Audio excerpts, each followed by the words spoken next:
Shalom saudara-saudara yang dikasihi oleh Tuhan. Kita adalah orang-orang percaya yang sudah dimerdekakan oleh Yesus Kristus. Tapi pertanyaannya adalah, apakah saudara sudah dimerdekakan dari hidup berpusat pada diri sendiri?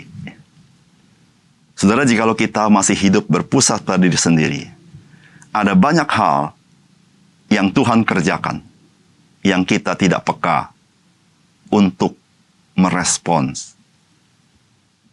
Kiranya saudara menjadi orang-orang yang sudah dimerdekakan dari hidup berpusat pada diri sendiri. Salam jumpa dalam program Tuhan adalah Gembalaku. Saudara, sebagai orang percaya, kita selalu diingatkan bahwa kita ini harus hidup fokus kepada Tuhan Yesus. Apakah mudah diaplikasikan? Tidak mudah, saudara ya. Meskipun mata kita, mata jasmani kita ini selalu memandang keluar dari diri kita. Namun mata batinnya kita tidak selalu sama dengan mata jasmani kita. Mata batinnya kita justru selalu mengarah kepada diri kita sendiri. Telinga kita secara jasmani mendengar suara yang di luar. Namun telinga batinnya kita lebih mendengar suara yang di dalam kita. Dan itu lebih kuat seringkali. Maksud saya begini. Saudara, bahwa kita lebih peduli dengan apa yang kita rasakan dan pikirkan yang di dalam kita, daripada apa yang Tuhan kehendaki, bahkan dari apa yang Tuhan kerjakan. Itulah saudara-saudara yang seringkali membuat kita tidak lagi peka akan kehendak Tuhan, bahkan tidak peka akan karya Tuhan dalam hidup kita. Saudara, mari kita membaca firman Tuhan. Yohanes 5 ayat 10 sampai 17. Karena itu orang-orang Yahudi berkata kepada orang yang baru sembuh itu, "Hari ini hari Sabat dan tidak boleh engkau memikul tilammu." Akan tetapi ia menjawab mereka, "Orang yang telah menyembuhkan aku, dia yang mengatakan kepadaku, angkatlah tilammu dan berjalanlah." Mereka bertanya kepadanya, "Siapakah orang itu yang berkata kepadamu, angkatlah tilammu dan berjalanlah?" Tetapi orang yang baru sembuh itu tidak tahu siapa orang itu. Sebab Yesus telah menghilang ke tengah-tengah orang banyak di tempat itu. Kemudian Yesus bertemu dengan dia dalam bait Allah lalu berkata kepadanya, "Engkau telah sembuh.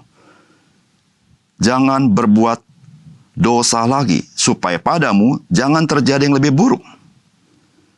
Orang itu keluar lalu menceritakan kepada orang-orang Yahudi bahwa Yesuslah yang telah menyembuhkan dia. Dan karena itu orang-orang Yahudi berusaha menganiaya Yesus karena ia melakukan hal-hal itu pada hari Sabat. Tetapi ia berkata kepada mereka, "Bapakku bekerja sampai sekarang, maka aku pun bekerja juga." Saudara yang dikasihi oleh Tuhan, Yesus menyembuhkan orang lumpuh 38 tahun pada hari Sabat. Saudara, hari Sabat telah didefinisikan oleh orang-orang Yahudi secara legalistik, di mana mereka mendetail hal-hal apa saja, pekerjaan apa saja yang tidak boleh dilakukan pada hari Sabat. Maksudnya adalah fokus mereka itu adalah pada kehidupan itu demi peraturan. Sedangkan Tuhan Yesus menekankan bahwa hari Sabat itu adalah bagi manusia, bukan manusia bagi hari Sabat. Orang-orang Yahudi sangat terganggu dengan orang yang sembuh dari lumpuhnya, yang dia telah lumpuh 38 tahun. Dia terganggu karena orang ini mengangkat tilamnya pada hari Sabat. Dan sangat mengherankan bukan? Bukankah orang-orang Yahudi tahu orang ini lumpuh sebelumnya? Dan mungkin di antara mereka ada yang tahu orang ini sudah 38 tahun lumpuh. Namun herannya adalah yang mereka perhatikan adalah dia mengangkat tilam. Bukan, dia telah sembuh dari lumpuhnya. Saudara, apa yang kita bisa pelajari dari kisah ini? Pertama-tama, saudara, bagian firman Tuhan ini mengingatkan kita, apa yang mengganggu hati kita seringkali yang menjadi perhatian kita daripada apa yang Tuhan telah kerjakan. Saudara, firman Tuhan katakan, karena itu orang-orang Yahudi berkata kepada orang yang baru sembuh itu, hari ini hari Sabat dan tidak boleh engkau memikul tilammu. Akan tetapi ia menjawab mereka, orang yang telah menyembuhkan aku, dia yang mengatakan kepadaku, angkatlah tilammu dan berjalanlah. Mereka bertanya kepadanya, siapakah orang itu yang berkata kepadamu, angkatlah tilammu dan berjalanlah? Saudara, jikalau kita merenungkan bagian ini, pasti kita merasa lucu peristiwa ini, bukan? Orang-orang Yahudi bukan terkagum-kagum mencari Yesus karena orang ini sembuh dari lumpuhnya. Tapi orang-orang Yahudi mencari Yesus karena orang ini mengangkat tilam pada hari Sabat. Saudara, orang-orang Yahudi tidak melihat keajaiban Tuhan, kuasa Allah, dan kasih Allah kepada orang ini. Yang mereka lihat adalah hal-hal yang mengganggu hati mereka. Bukan kepada apa yang Allah kerjakan.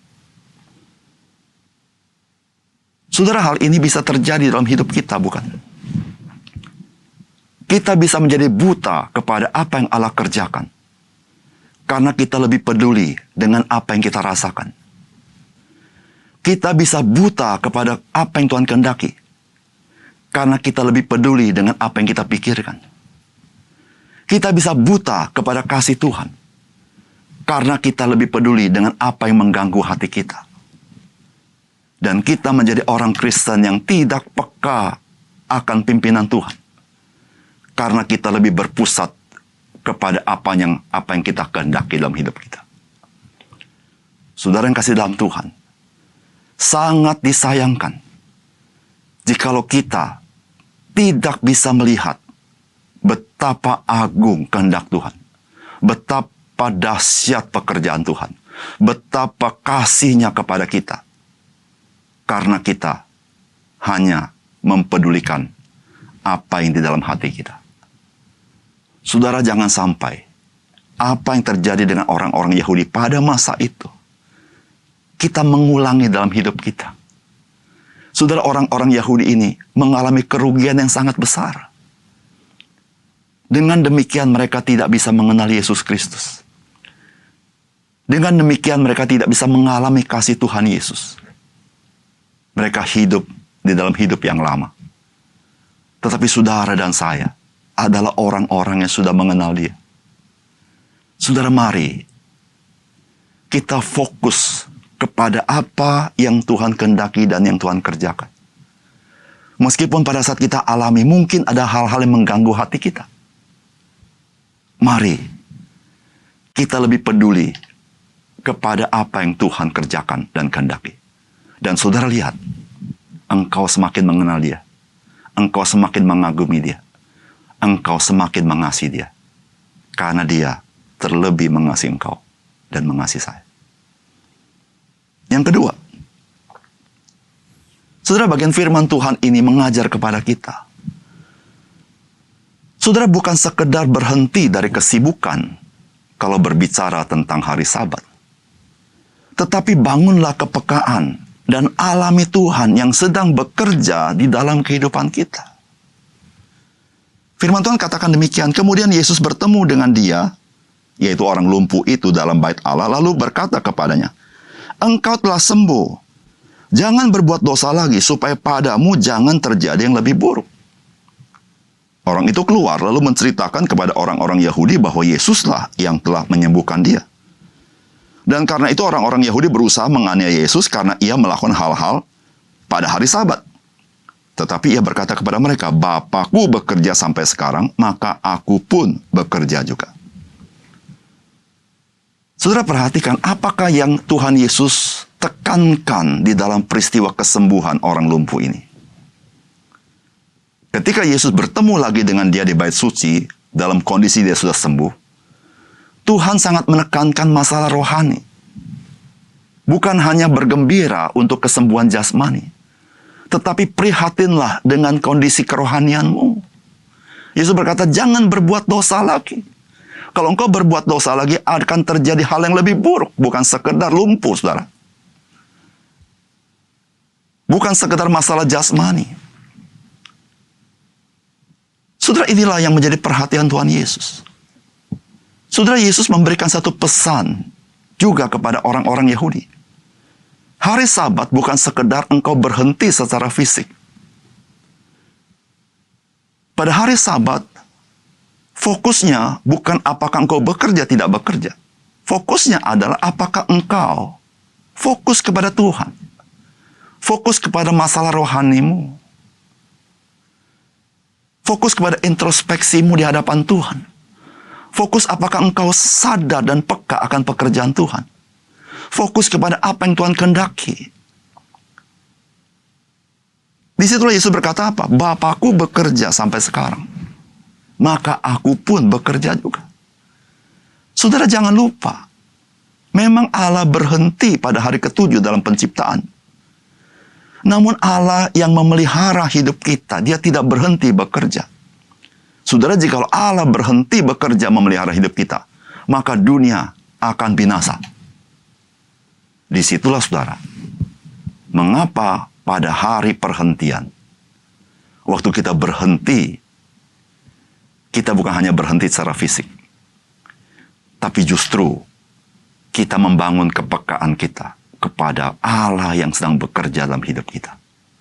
Disitulah saudara-saudara, kita mengalami satu pembaharuan dalam hidup kita. Bukan fisikal, tetapi spiritual. Saudara-saudara, disitulah kita ada kesegaran dalam hidup kita.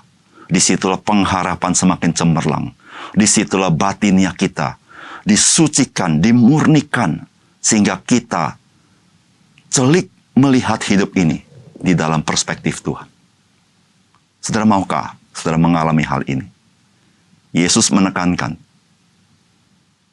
perhatikan bagaimanakah kerohanianmu di hadapan Tuhan. Mari kita berdoa. Bapa di surga, terima kasih untuk kebenaran firman-Mu. Biarlah apa yang Tuhan ajarkan kepada kami bukan sekedar kami tahu, tetapi kami alami. Karena dengan demikian, kami semakin diperkaya di dalam pengenalan kami kepada Tuhan. Tuhan, biarlah fokus kami bukan semata-mata hal-hal yang materi, hal-hal yang lahiriah.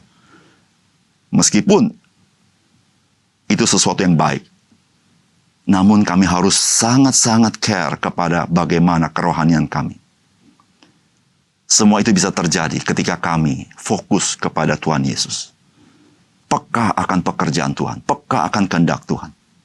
Terima kasih untuk firman-Mu. Dalam nama Tuhan Yesus kami berdoa. Amin.